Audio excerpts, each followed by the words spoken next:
सकं विलासि लोकरक्षकम्।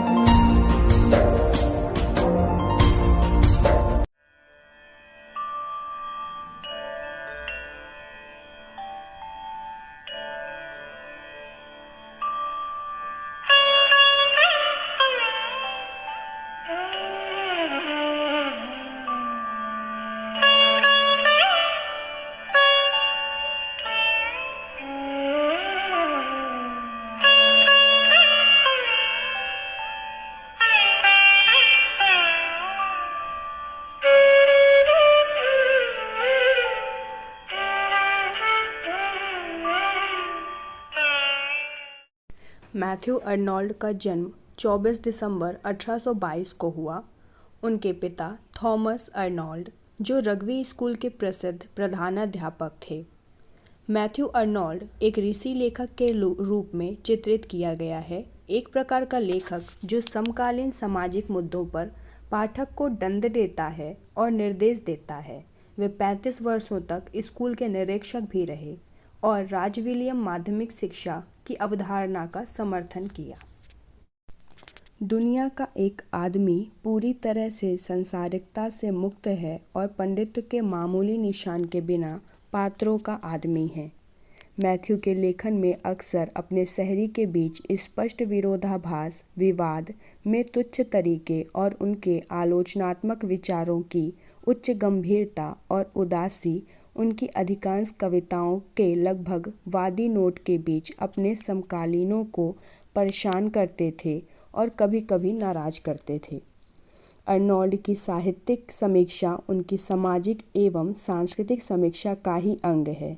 Arnold अपने साहित्य में नैतिक और आत्मिक मूल्यों के ह्रास के प्रति चिंतित थे। वह मध्यम और निर्धन वर्ग को अराजकता से बचाकर सुसंस्कृत बनाना चाहते थे। इस कार्य के लिए वह काव्य को अत्यंत शक्तिशाली साधन मानते थे। अर्नोल्ड की दृष्टि में काव्य का स्वतंत्र उद्देश्य जहां आनंद प्रदान करता है, वहीं वह सांस्कृतिक उत्थान का माध्यम भी है। इस दृष्टि में अर्नोल्ड के विचार अरस्तु के समान हैं। काव्य की परिभाषा देते हुए अर्नोल्ड ने कहा है, A criticism of life under condition finds for such a criticism by the law of periodic truth and periodic beauty।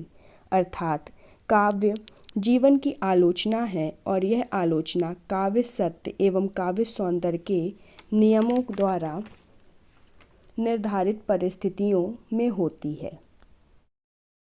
कला का उद्देश्य। मैथ्यू अर्नोल्ड कला को आनंद के चरणों में समर्पित मानते हैं। उनके अनुसार वास्तविक कला वही है जो परम आनंद की सृष्टि करे। The right art is that alone which create the highest enjoyment. इसीलिए अर्नोल्ड के अनुसार त्रासदी में जिसका उद्देश्य आनंद की सृष्टि करना है, पात्रों को निरंतर कष्ट सहन करते हुए ही नहीं दिखाना चाहिए, अपितु उन्हें आपत्ति का विरोध करते हुए तथा संघर्ष में संलग्न भी दिखाना चाहिए। यदि वेदना की कार्य में परिणति नहीं होगी तो उससे अब पैदा करने वाली विकृत स्थिति उत्पन्न होगी, जो काव्य के लिए उचित नहीं है। इस दृष्टि से मैथ्यू अर्नोल्ड सीलर के विचारों के ऋणी हैं। काव्य में विषय और उनके चयन का महत्व। मैथ्यू अर्नोल्ड की मान्यता है कि कवि को ऐसे उत्कृष्ट विषय का चयन करना चाहिए जो स्वयं में रमणीय हो, जिसमें प्रतिकूलता में मानवीय स्थायी भावों का सशक्त स्पर्श करके पाठकों को प्रेरणा दी जा सके, क्योंकि समस्त महत्वकार उनके चयन एवं निर्माण का है। प्रश्न उठता है कि काव्य में शाश्वत विषय क्या है। अर्नोल्ड का मत है मानव के कार्य व्यापार। उनका कथन है कि सब कुछ विषय पर निर्भर है, उपयुक्त कार्य चुन लो, उसकी स्थितियों के मूल्य में निहित भावना को तादात्म्य स्थापित कर लो। यदि वह हो गया तो अन्य प्रत्येक बात अपने आप हो जाएगी। प्रश्न उठता है कि ड्राइडन ने इसमें इनसे 100 वर्ष पूर्व कथानक के महत्व का निषेध कर पर चरित्र और शैली के महत्व की स्थापना की, तो अर्नोल्ड कथानक को महत्व क्यों अतिशय महत्व देते हैं? उत्तर स्वरूप कहा जा सकता है कि अर्नोल्ड की दृष्टि मात्र काव्य तक सीमित न होकर समकालीन समस्याओं के समाधान के विचारों पर आधारित है। इस दिशाहीनता, तनाव, संघर्ष की अवस्था में कवि मानव मूल्यों के निर्माण में अपना योगदान दे सकता है, क्योंकि जो सामाजिक सुधार कविता द्वारा संभव है वह प्रतीक द्वारा नहीं। उनके लिए कार्य व्यापार को अपरिहार्य के रूप में महत्व देना पड़ेगा।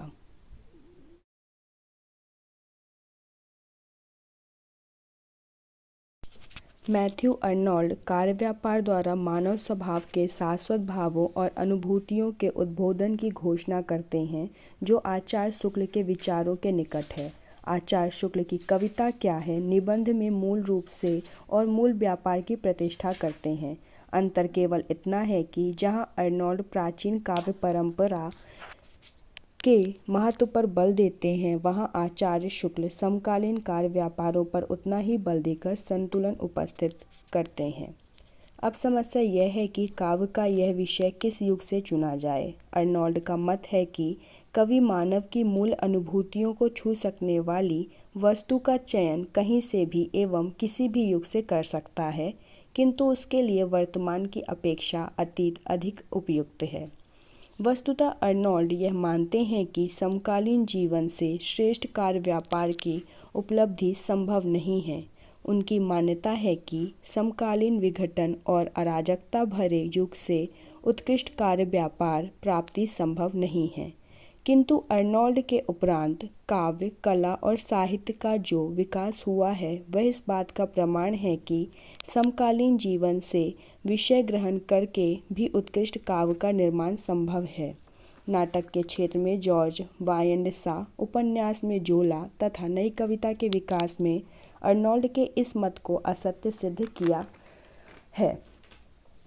काव्य में नैतिकता। मैथ्यू अर्नोल्ड काव्य के उद्देश्य में मानवतावादी हैं। वे काल को मानव जीवन के उत्थान का एक साधन मानते हैं। यह उत्थान काव्य के नीति तत्व के समावेश से भी संभव है। काव्य की संपूर्ण विशेषताओं के मध्य नीति तत्व पाठकों का आनंद का आस्वादन कराने के साथ ही नैतिक उत्थान का संदेश भी दे सके। इसी प्रकार का काव्य लोक कल्याणकारी हो सकता है। उनके अनुसार नीति युक्त जीवन की अभिव्यक्ति ही काव्य है। उनका कथन है, The best poetry will be found to have a power of forming and delighting us as nothing else can।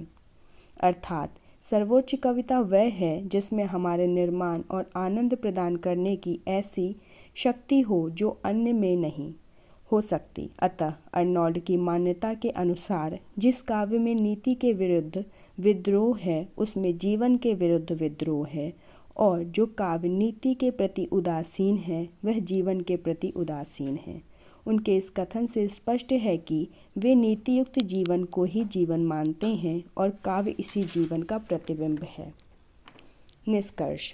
Matthew Arnold का समग्र चिंतन और आलोचना संबंधित विचार जीवन के एकाग्रता के स्थान पर पूर्णता एवं संतुलन को स्थापित करने में संलग्न है। इस प्रवृत्ति से उनके चिंतन में दुर्बलता की प्रविष्टि हुई है। जैसे सृजना की द्वितीय श्रेणी का साहित्य मानना समकालीन जीवन की अपेक्षा प्राचीन काव्यों के काव्य सृजन का आधार मानना आदि। इतना होने पर भी अर्नोल्ड का महत्व असंदिग्ध है।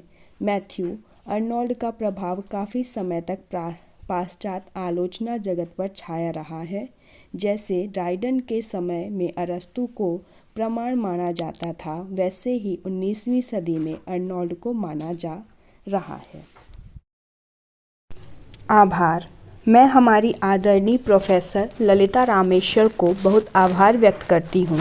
आपने अपना ज्ञान और मार्गदर्शन दिया, जिससे प्रोत्साहित होकर हम सभी छात्राएं तकनीकी इस्तेमाल द्वारा नए तरीके से परीक्षा संबंधित कार्य पूर्ण कर पाए व वीडियो के माध्यम से स्वयं में छुपी प्रतिभा का प्रदर्शन करके इस सुअवसर का लाभ ले पाए। धन्यवाद मैम। प्रतिपुष्टि। गुरु बिन ज्ञान कहाँ से पाऊँ। संसार में कुछ भी सीखने के लिए गुरु की आवश्यकता उसी प्रकार है जिस प्रकार अंधकार को मिटाने के लिए प्रकाश। एक मार्गदर्शक के रूप में आपका साथ पाकर हम सभी छात्राओं ने अपने अध्ययन में बहुत कुछ नवीन प्रयोग किए हैं। उसी का फलस्वरूप यह तकनीक के इस्तेमाल कर वीडियो प्रस्तुत किया है। आपके दिशा निर्देश के द्वारा सभी छात्राओं न केवल बौद्धिक बल्कि सर्वांगीण विकास हुआ है। संदर्भ सूची: काव्यशास्त्र और साहित्यिक आलोचना, पृष्ठ क्रमांक 115, पृष्ठ क्रमांक 117, पृष्ठ क्रमांक 118। विकिपीडिया द्वारा जानकारी, वीडियो निर्माण के लिए वीडियो शो ऐप का प्रयोग, वीडियो को एडिट करने के लिए वीटा ऐप का प्रयोग, संगीत के लिए गूगल, वीडियो में प्रयोग, विषय संबंधित फोटो के लिए गूगल का प्रयोग, लिखने के लिए WPS का प्रयोग।